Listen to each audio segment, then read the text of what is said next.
Audrey Mukhopadhyay. Mr. Audrey has spoken with us before, and we are absolutely thrilled to be able to welcome him here again today. So again, please give a warm welcome to Mr. Audrey Mukhopadhyay.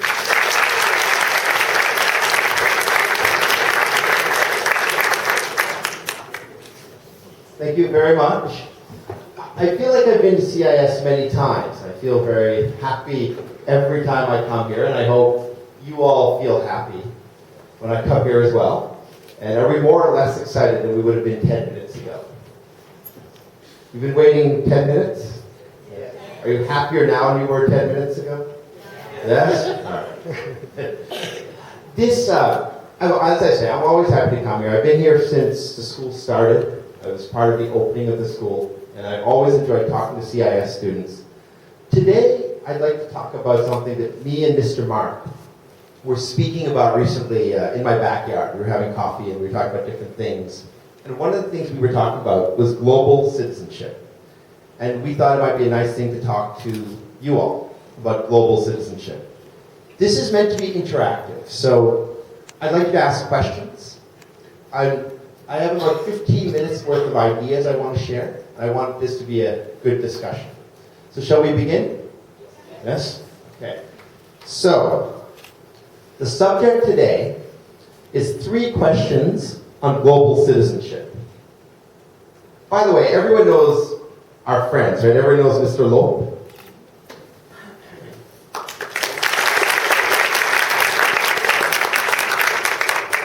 Everyone knows Mr. Dillon. And we have 2 new friends today. We have Miss Julie. And we have Mr. Hayden behind the camera. If you're good, Hayden will put you on YouTube.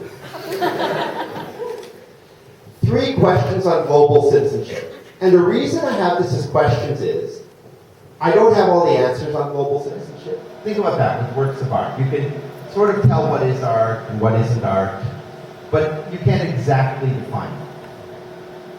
Let's do the second quote. Global citizenship is a term for the social, political, environmental, or economic actions of globally minded individuals. And this comes from a group affiliated with the United Nations. Who understands what that means? So? And we're going to try to clear this up as we go forward. So he invented the telephone. He was working in Nova Scotia, Newfoundland. He invents the telephone. Does everyone know Professor Frederick Banting? He was a professor at the University of Toronto, and him and his partner, Professor Best, discovered you can challenge your assumptions. A lot of what you think you know is wrong. There's no doubt about it.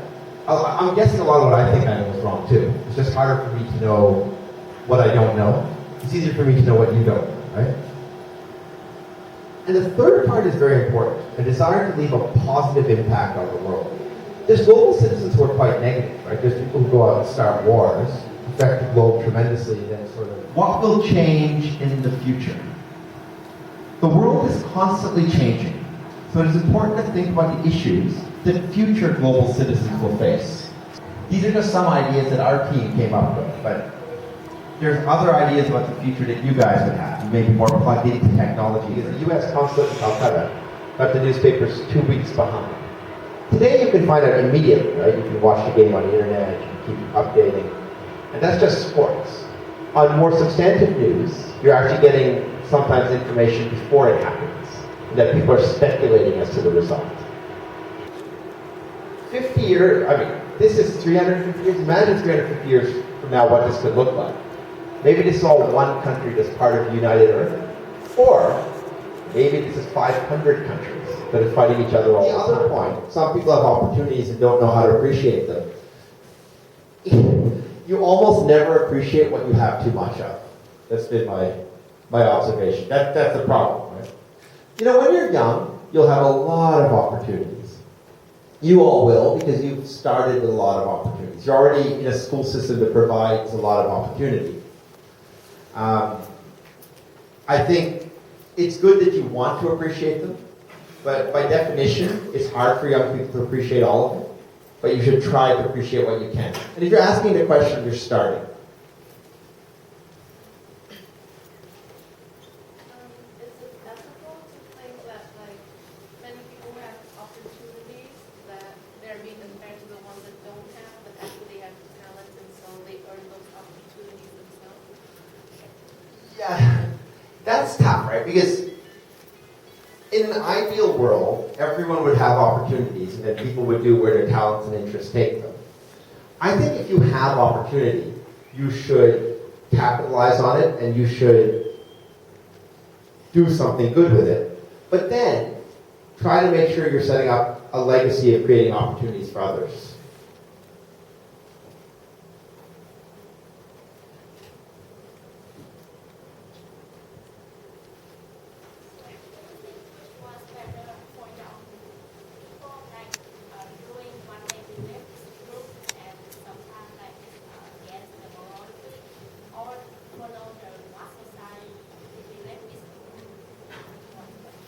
The question is, should you do what you believe is true if it's against the morality of society?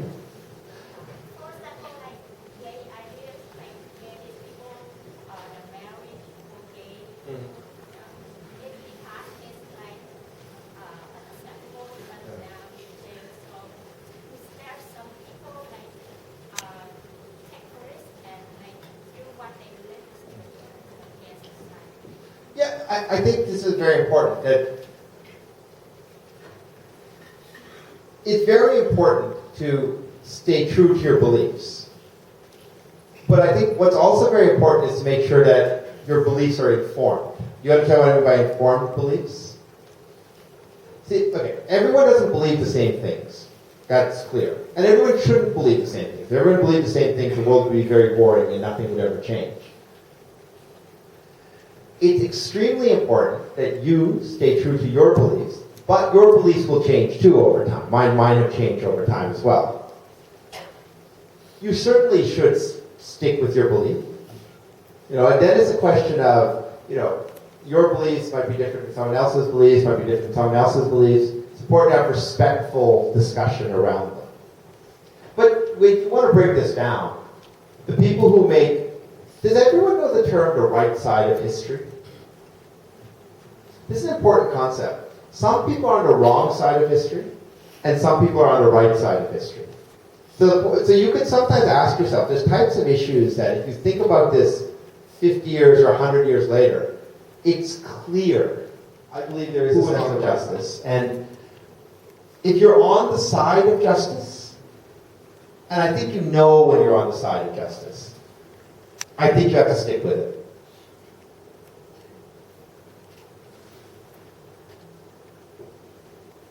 Shall we end on that one? Or do we have more? So.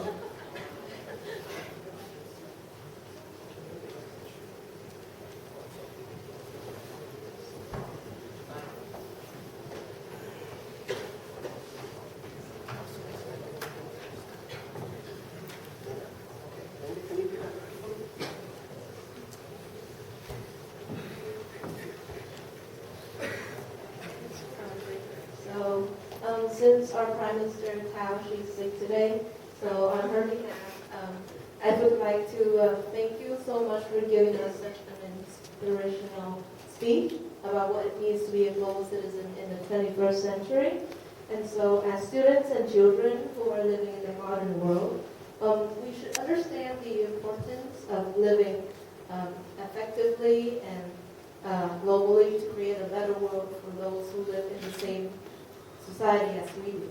And it is a huge privilege here for us to have you, Mr. Audrey, here to teach us about what you see and what you view about your experience about the world, and we will learn and treasure it for our future usage. Because this is the end of your term of office, I would like to, on behalf of all the students and staff of the Canadian International School, to give you, Mr. Audrey, our deepest gratitude for your continuous journey with CIS all these years. So you were always there to support us in every way and inspire us significantly. So we thank you so much from the bottom of our hearts, and we wish you all the best in the future.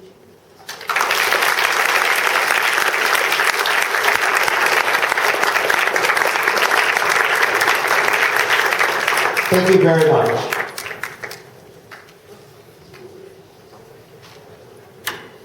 Okay, everyone, we can head back to class. Thank you so much for your participation this morning, and thank you for being here.